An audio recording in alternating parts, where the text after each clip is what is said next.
നമുക്കെതിരെ തെറ്റ് ചെയ്തവരോട് ക്ഷമിക്കാൻ കഴിയാത്തതാണ് നാം അഭിമുഖീകരിക്കുന്ന ഏറ്റവും വലിയ പ്രശ്നങ്ങളിലൊന്ന്. അങ്ങനൊരവസ്ഥയിൽ ബന്ധങ്ങൾ ശരിയായി കൊണ്ടുപോകുവാൻ സഹായിക്കുന്ന ആലോചനയാണ് യേശു നമ്മെ പഠിപ്പിക്കുന്നത്. അനുസരിച്ചാൽ അനുഗ്രഹം നിശ്ചയമാണ്.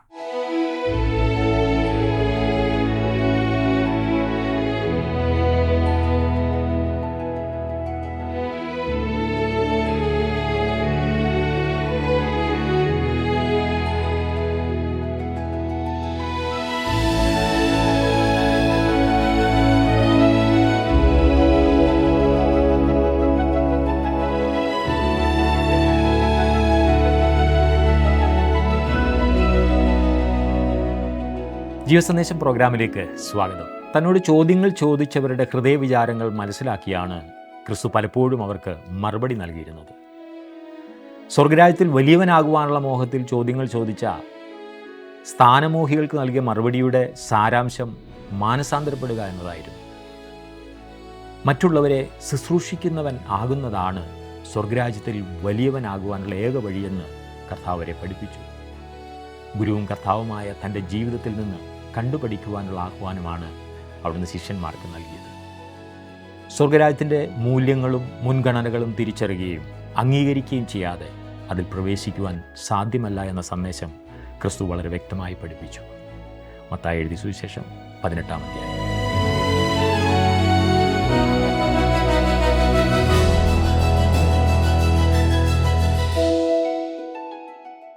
ഒരു ശിശുവിനെ ദൃഷ്ടാന്ത പാഠം ആക്കിക്കൊണ്ട് യേശു സ്വർഗരാജ്യത്തിൽ പ്രവേശിക്കുവാൻ മനുഷ്യനുള്ള നിബന്ധനകൾ വിവരിക്കുന്നതാണ് മത്തായി എഴുതിയ സുവിശേഷം 18-ാം അധ്യായത്തിൽ നാം കാണുന്നത്. ഞാനതിൻ്റെ 1-ാമത്തെ വാക്യം ഒന്ന് വായിക്കാം. ആ നാഴികയിൽ ശിഷ്യന്മാർ യേശുവിൻ്റെ അടുക്ക വന്നു, സ്വർഗരാജ്യത്തിൽ ഏറ്റവും വലിയവൻ ആർ എന്ന് ചോദിച്ചു. ശിഷ്യന്മാരുടെ ഈ ചോദ്യം പ്രത്യക്ഷത്തിൽ കുഴപ്പമൊന്നുമില്ലാത്തതെങ്കിലും ഒരു ജഡികമായ അഭിലാഷം ഉൾക്കൊള്ളുന്നതായി നിങ്ങൾക്ക് തോന്നുന്നില്ലേ? ചിലപ്പോൾ എനിക്കുള്ളത് വിമർശന ബുദ്ധി ആയതിനാലായിരിക്കും അങ്ങനെ തോന്നിയത്.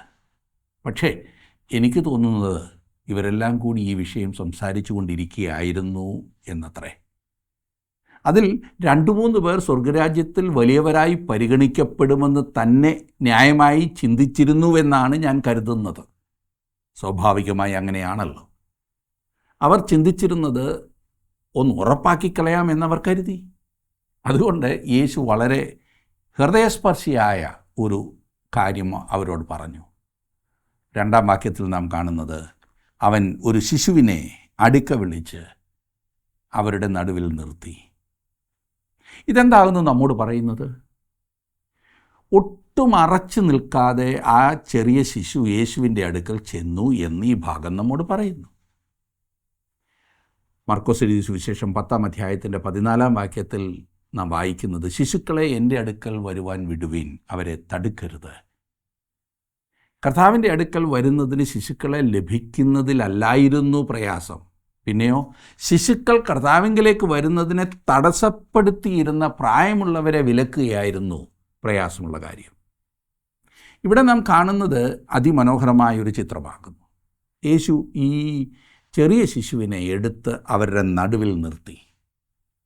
3-ാം വാക്യത്തിൽ നാം കാണുന്നത്, നിങ്ങൾ തിരിഞ്ഞ് ശിശുക്കളെപ്പോലെ ആയി വരുന്നില്ല എങ്കിൽ സ്വർഗരാജ്യത്തിൽ കടക്കയില്ല എന്ന് ഞാൻ സത്യമായിട്ട് നിങ്ങളോട് പറയുന്നു എന്ന് പറഞ്ഞു. ഈ വാക്യം തീർച്ചയായും വളരെയധികം തെറ്റായി ഉപയോഗിച്ചിട്ടുള്ളതും തെറ്റിദ്ധരിച്ചിട്ടുള്ളതും അത്രേ.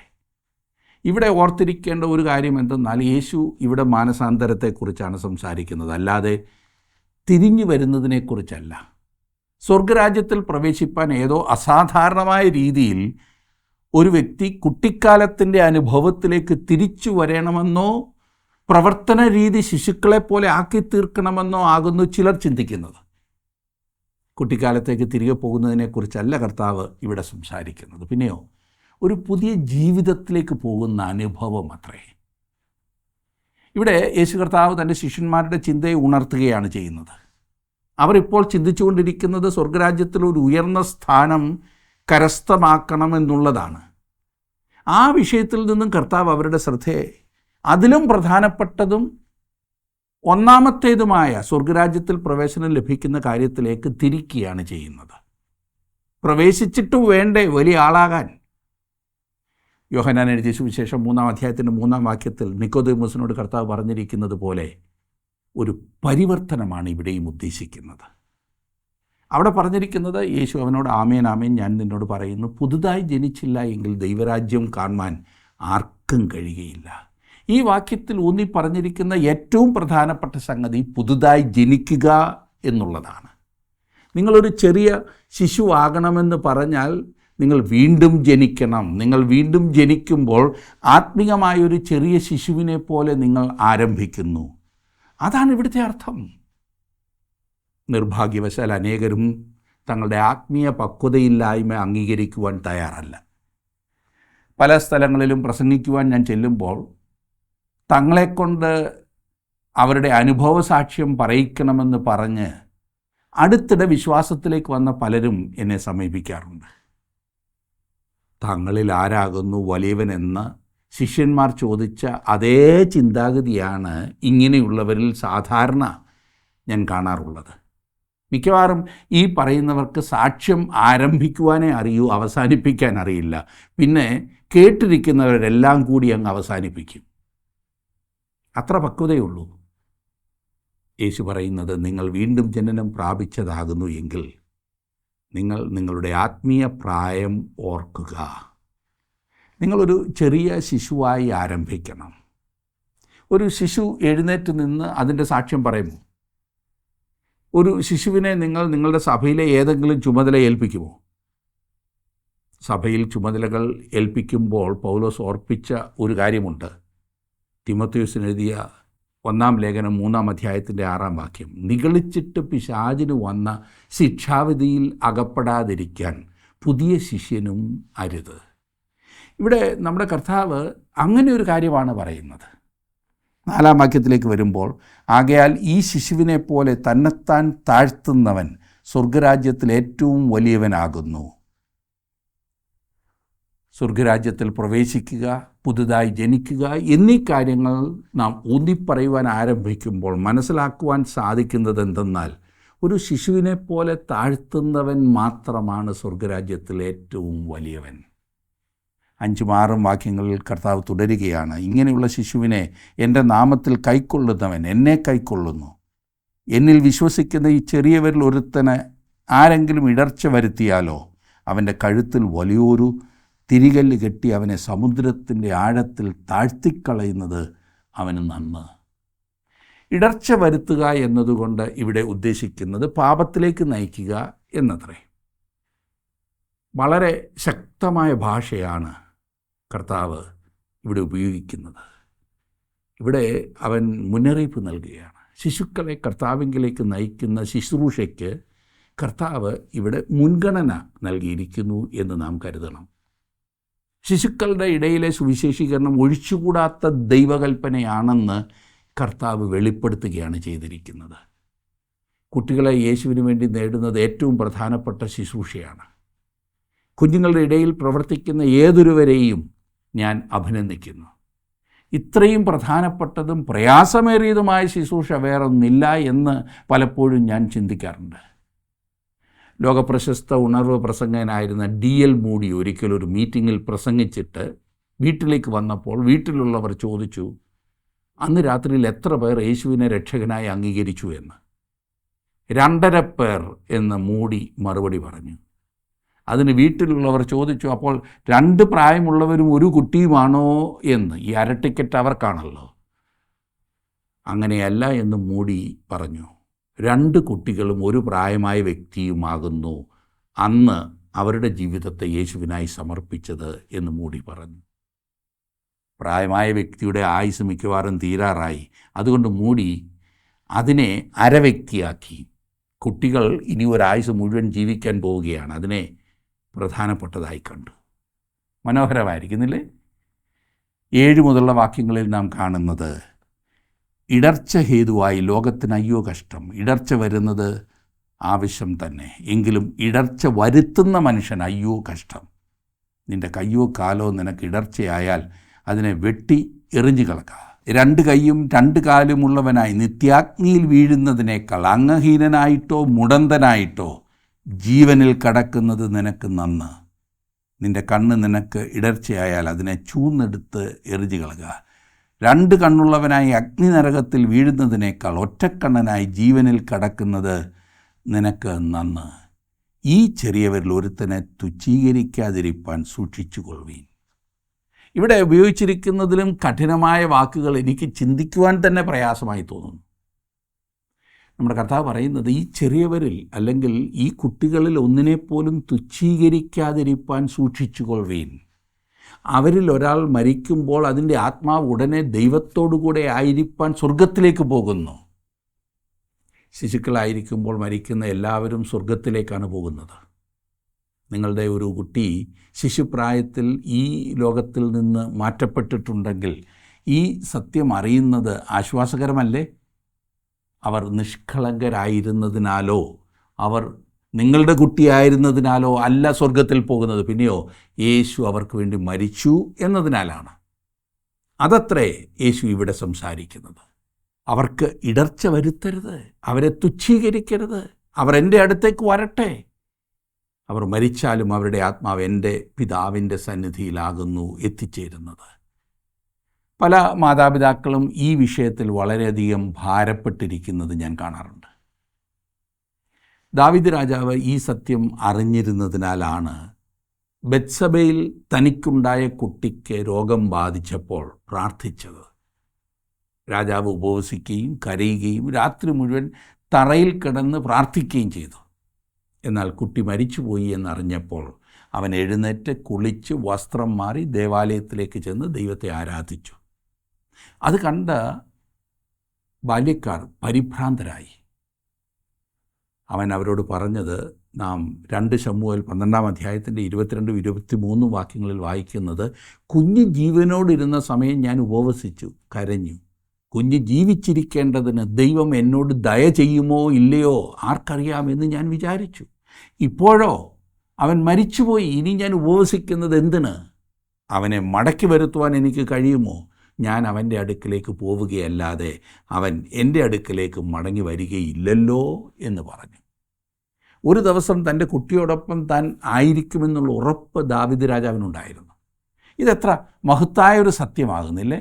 കുട്ടികളുടെ നേരെ വളരെയേറെ അതിക്രമങ്ങൾ നടക്കുന്ന ഈ കാലത്ത് കുട്ടികളോടുള്ള യേശുവിൻ്റെ മനോഭാവം നാം ഏറെ ശ്രദ്ധിക്കേണ്ടതാണ്. എത്രയെത്ര ഭീതിപ്പെടുത്തുന്ന സംഭവങ്ങളാകുന്നു നാം ഓരോ ദിവസവും കാണുകയും കേൾക്കുകയും ചെയ്യുന്നത്. കുഞ്ഞുങ്ങൾക്കെതിരെ കാണിക്കുന്ന അതിക്രമങ്ങളെ വളരെ ശക്തമായ ഭാഷയിലാണ് യേശു കുറ്റപ്പെടുത്തിയിരിക്കുന്നത്. തുടർന്ന് കർത്താവ് നഷ്ടപ്പെട്ട ആടിൻ്റെ ആ മനോഹരമായ ഉപമയാണ് വർണ്ണിക്കുന്നത്. 12-13 വാക്യങ്ങളിൽ, നിങ്ങൾക്കെന്തു തോന്നുന്നു? ഒരു മനുഷ്യന് 100 ആട് ഉണ്ട് എന്നിരിക്കട്ടെ. അവയിൽ ഒന്ന് തെറ്റി ഉഴന്നു പോയാൽ 99നെയും വിട്ടേച്ച് തെറ്റിപ്പോയതിനെ മലകളിൽ ചെന്ന് തിരയുന്നില്ലയോ?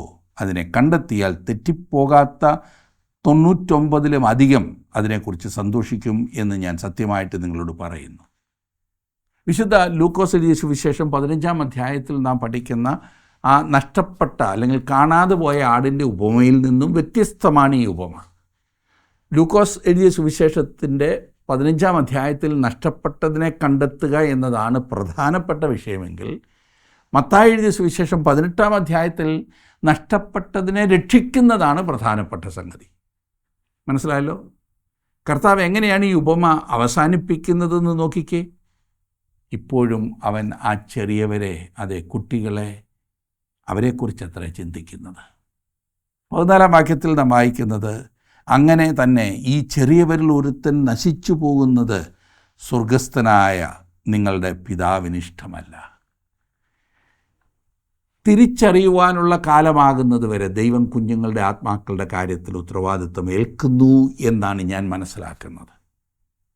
പക്ഷേ നിങ്ങളുടെ കുഞ്ഞുങ്ങളെ ക്രിസ്തുവിങ്കിലേക്ക് നേടുന്നതിൻ്റെ ഉത്തരവാദിത്വം മാതാപിതാക്കളായ നിങ്ങൾക്കാണ്. അവരെ വേണ്ട ശിക്ഷണത്തിൽ വളർത്തി ദൈവത്തിന് കൊള്ളാകുന്നവരായി സമൂഹത്തിൽ ഉയർത്തിക്കൊണ്ടുവരിക, അത് മാതാപിതാക്കളുടെ ഉത്തരവാദിത്വമാണ്. 15-ാം വാക്യം, നിൻ്റെ സഹോദരൻ നിന്നോട് പിഴച്ചാൽ നീ ചെന്ന് നീയും അവനും മാത്രമുള്ളപ്പോൾ കുറ്റം അവന് ബോധം വരുത്തുക. അവൻ നിൻ്റെ വാക്ക് കേട്ടാൽ നീ സഹോദരനെ നേടി. നിൻ്റെ സഹോദരൻ നിനക്കെതിരെ പാപം ചെയ്താൽ, നിനക്കെതിരെ പിഴച്ചാൽ, അതാണല്ലോ വായിച്ചത്, നീ അവൻ്റെ അടുത്തേക്ക് ചെല്ലണം. ഇതാണ് കർത്താവ് പറയുന്നത്. ഒരു ക്രിസ്തുവിശ്വാസി ചെയ്ത പാപത്തെക്കുറിച്ചാണ് ഈ വാക്യം സംസാരിക്കുന്നത്. എൻ്റെ സഹോദരനാൽ ഞാൻ മുറിവേറ്റാൽ, എന്നെ മുറിവേൽപ്പിച്ച സഹോദരൻ്റെ അടുത്ത് ആദ്യം ചെല്ലേണ്ടത് ഞാൻ തന്നെയാണ്. അതെൻ്റെ ഉത്തരവാദിത്വമാകുന്നു. അല്ലാതെ അവനല്ലേ തെറ്റ് ചെയ്തത്, അവൻ ഇങ്ങോട്ട് വന്ന് വേണമെങ്കിൽ ക്ഷമ ചോദിക്കട്ടെ എന്ന ഭാവം തെറ്റാണ്. 16ഉം 17ഉം വാക്യങ്ങളിൽ കാണുന്നത് വഴക്കുണ്ടാക്കിയിട്ട് അത് മൂടിവെക്കുവാനാണ് ചിലർ ആഗ്രഹിക്കുന്നത്. അതിനെ കൈകാര്യം ചെയ്യേണ്ട വിധം അങ്ങനെയല്ല എന്ന് കർത്താവ് പറയുന്നു. രണ്ട് ദൈവമക്കൾ തമ്മിലൊരു പ്രശ്നമുണ്ടായാൽ അത് സമാധാനപരമായും ശാന്തമായും പരിഹരിക്കേണ്ടതാണ്. ആർക്കെന്ത് നഷ്ടപ്പെടുന്നു എന്ന് ചിന്തിച്ച് ആരും പുറകോട്ട് നിൽപ്പാൻ പാടില്ല. മനുഷ്യരല്ലേ, ഉരസലുകൾ ഉണ്ടായി എന്ന് വന്നേക്കാം. ഇതുപോലെയുള്ള പ്രശ്നം വ്യക്തികൾക്ക് കൈകാര്യം ചെയ്യാൻ സാധിക്കാത്ത പക്ഷം നിങ്ങളെപ്പോലെ ചിന്തിക്കുകയും സമർപ്പണം ഉള്ളതുമായ നിങ്ങൾ ഉൾപ്പെട്ട ഗ്രൂപ്പിൽ കൊണ്ടു ചെല്ലണം. ഗ്രൂപ്പിനും പരിഹരിക്കുവാനായി സാധിക്കുന്നില്ല എങ്കിൽ ഏറ്റവും ഒടുവിൽ പ്രശ്നം സഭയിൽ കൊണ്ടുവരിക. സഭയാണ് അന്തിമ വിധി പറയേണ്ടതെന്ന് ചുരുക്കം. തീർച്ചയായും നാം മറ്റുള്ളവരെ സമീപിക്കരുത്. കോടതിയിൽ കയറുകയും കേസ് കൊടുക്കുകയും ചെയ്യാൻ പാടില്ല.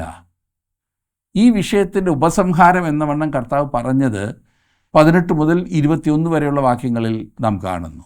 ഞാനൊന്ന് വായിക്കാം. നിങ്ങൾ ഭൂമിയിൽ കെട്ടുന്നതെല്ലാം സ്വർഗത്തിലും കെട്ടപ്പെട്ടിരിക്കും, നിങ്ങൾ ഭൂമിയിൽ അഴിക്കുന്നതെല്ലാം സ്വർഗത്തിലും അഴിഞ്ഞിരിക്കുമെന്ന് ഞാൻ സത്യമായിട്ട് നിങ്ങളോട് പറയുന്നു. ഭൂമിയിൽ വെച്ച് നിങ്ങളിൽ 2 പേർ യാചിക്കുന്ന ഏത് കാര്യത്തിലും ഐകമത്യപ്പെട്ടാൽ അത് സ്വർഗസ്ഥനായ എൻ്റെ പിതാവിങ്കൽ നിന്ന് അവർക്ക് ലഭിക്കും. 2 or 3 പേർ എൻ്റെ നാമത്തിൽ കൂടി വരുന്നിടത്തൊക്കെയും ഞാൻ അവരുടെ നടുവിലുണ്ട് എന്നും ഞാൻ നിങ്ങളോട് പറയുന്നു. കർത്താവ് ഇതുവരെ പറഞ്ഞു വന്നതിൻ്റെ പശ്ചാത്തലത്തിൽ വേണം ഈ വാക്യങ്ങളും വ്യാഖ്യാനിക്കുവാൻ. പലരും തങ്ങൾക്ക് ആവശ്യമുള്ളതെല്ലാം ദൈവത്തോട് ചോദിച്ചു വാങ്ങുവാൻ വേണ്ടി ദൈവം നൽകിയിട്ടുള്ള ഒരു വാഗ്ദത്തമായി ഈ വാക്യങ്ങളെ വ്യാഖ്യാനിക്കാറുണ്ട്. ഇവിടുത്തെ വിഷയം ഒരു ക്രിസ്തു വിശ്വാസിക്കെതിരെ തെറ്റ് ചെയ്യുന്നവനോടൊരു വിശ്വാസി പ്രതികരിക്കേണ്ട വിധമാകുന്നു. ഒന്നാമത്, തെറ്റ് ചെയ്തവരോട് നേരിട്ട് സംസാരിക്കുക. അവനത് അംഗീകരിക്കുന്നില്ല എങ്കിൽ 2-3 വിശ്വാസികളെ കൂട്ടി സംസാരിക്കുക. അതും അവൻ ഗണ്യമാക്കാതെ വന്നാൽ വിഷയം സഭയുടെ മുൻപിൽ കൊണ്ടുവരിക. ഇനി എന്താണ് സഭ? സഭ എന്നതുകൊണ്ട് കർത്താവ് അർത്ഥമാക്കുന്നത് 20-ാം വാക്യത്തിൽ പറയുന്നു, 2-3 പേർ എൻ്റെ നാമത്തിൽ കൂടി വരുന്ന ഇടം. നമ്മൾ ഇന്ന് സഭ എന്ന് പറയുന്ന സഭാവിഭാഗങ്ങൾ ആകണമെന്നില്ല. യേശുവിൻ്റെ നാമത്തിൽ എന്ന് പറഞ്ഞാൽ യേശുവിൻ്റെ പ്രശംസയ്ക്കായി, യേശുവിൻ്റെ മഹത്വത്തിനായി, യേശുവിൻ്റെ ഹിതപ്രകാരം കുറഞ്ഞത് 2-3 പേർ കൂടി വരുന്നതാണ് സഭ. ഒരു വിശ്വാസിക്ക് നേരെ ചെയ്ത തെറ്റ് അങ്ങനെ സഭ ചൂണ്ടിക്കാണിച്ചിട്ടും തെറ്റ് തിരുത്തുവാൻ സമ്മതിക്കാത്ത ഒരുവൻ്റെ മേൽ സഭ എടുക്കുന്ന ഏതൊരു തീരുമാനവും സ്വർഗവും അംഗീകരിക്കുമെന്നാണ് ഇവിടുത്തെ അർത്ഥം. തെറ്റ് ചെയ്തവനെ ശിക്ഷിക്കുവാൻ അഥവാ കെട്ടുവാനാകുന്നു സഭ തീരുമാനിക്കുന്നതെങ്കിലും അല്ല, അവനെ വെറുതെ വിടുവാൻ അഥവാ അഴിക്കുവാൻ തീരുമാനിച്ചാലും സ്വർഗം അത് അങ്ങനെ തന്നെ അംഗീകരിക്കും. അതത്ര ഇവിടെ യേശു പറയുന്നത്. ഇനി 21-ാം വാക്യത്തിലേക്ക് വരാം. അപ്പോൾ പത്രോസ് അവൻ്റെ അടുക്കൽ വന്ന്, കർത്താവേ, സഹോദരൻ എത്ര വട്ടം എന്നോട് പിഴച്ചാൽ ഞാൻ ക്ഷമിക്കണം? 7 വട്ടം മതിയോ എന്ന് ചോദിച്ചു. യഹൂദ മതാചാരങ്ങളുടെ പഠിപ്പിക്കൽ അനുസരിച്ച് 2-3 വട്ടം ക്ഷമിച്ചാൽ മതിയായിരുന്നു. താൻ എത്രമാത്രം ഔദാര്യ മനസ്കനാണെന്ന് കാണിക്കേണ്ടതിനും കൂടിയായിരുന്നു പത്രോസ് 7 വട്ടം ക്ഷമിച്ചാൽ മതിയോ എന്നങ്ങ് ചോദിച്ചത്. 7 വട്ടം വരെ ക്ഷമിക്കുവാൻ ശിമോൻ പത്രോസ് തയ്യാറായിരുന്നു. പക്ഷേ യേശുവിൻ്റെ പുതിയ കണക്കിൻ പ്രകാരം ശിമോൻ പത്രോസ് ഒന്നുമില്ല. അവൻ ചെയ്യുന്നത് ക്ഷമിക്കലാണെന്ന് പോലും പറയുവാൻ ബുദ്ധിമുട്ടാണ്. യേശുവിൻ്റെ കണക്കെന്തായിരുന്നു? 22-ാം വാക്യം. യേശു അവനോട് 7 വട്ടമല്ല 70 വട്ടം എന്ന് ഞാൻ നിന്നോട് പറയുന്നു എന്ന് പറഞ്ഞു.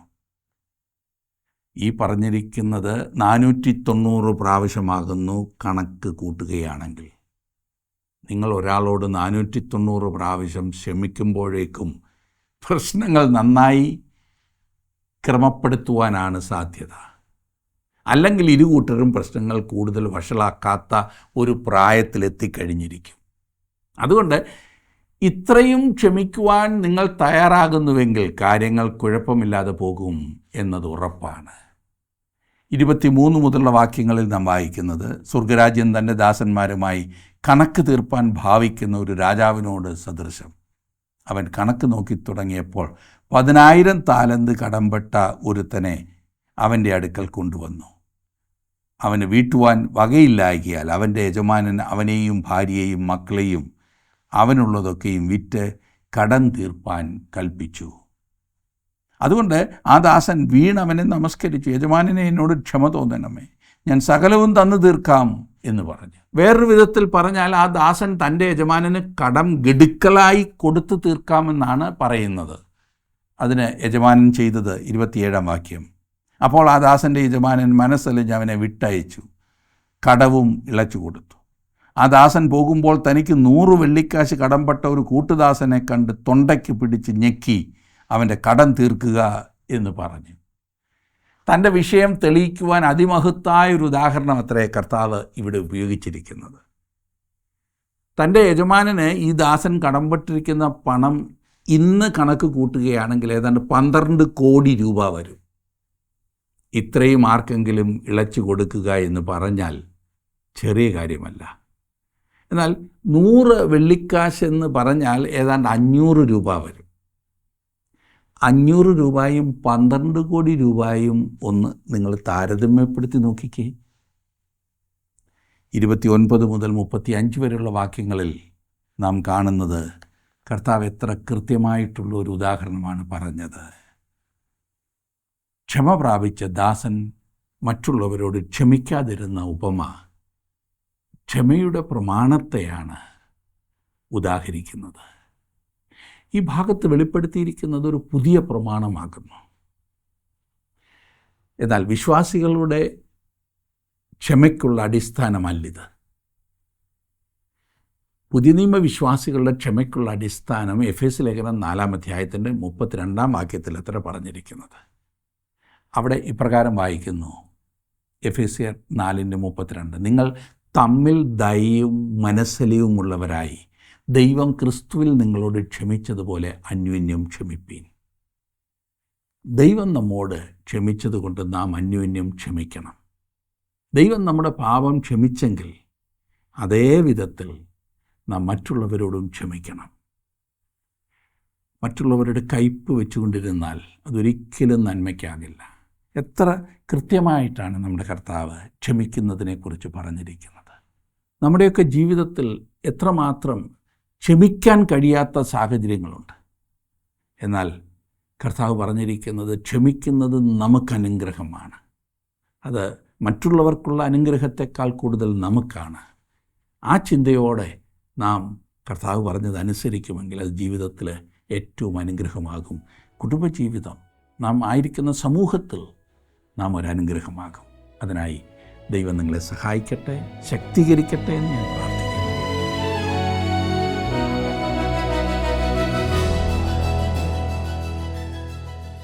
ക്ഷമ ലഭിച്ചവൻ മറ്റുള്ളവരോടും ക്ഷമിക്കാൻ ബാധ്യസ്ഥനാണെന്ന സന്ദേശം ഹൃദയത്തിൽ നിന്ന് ഒരിക്കലും മാഞ്ഞുപോകാത്ത ഒരു ഉപമവയിലൂടെയാണ് കർത്താവായ യേശു പഠിപ്പിച്ചത്. 10,000 താലന്ത് ഇളച്ചു കിട്ടിയവൻ 100 വെള്ളിക്കാശ് കടപ്പെട്ട സഹദാസനോട് കാണിച്ച നിർദ്ദയത്വം നമുക്കും അനീതിയായി തോന്നുന്നില്ലേ? ദൈവം നമ്മുടെ എണ്ണമറ്റ പാപങ്ങൾ ക്ഷമിച്ചിരിക്കുന്നുവെങ്കിൽ മറ്റുള്ളവരോട് അതിരുകളില്ലാത്ത ക്ഷമ പ്രകടിപ്പിക്കുവാൻ നാം ബാധ്യസ്ഥരാണ്. കരുണയുള്ളവർ ഭാഗ്യവാന്മാർ, അവർക്ക് കരുണ ലഭിക്കും എന്ന ദൈവരാജ്യ തത്വം നമ്മുടെ ജീവിതത്തിൽ ഒരിക്കലും മറക്കാതിരിക്കുക.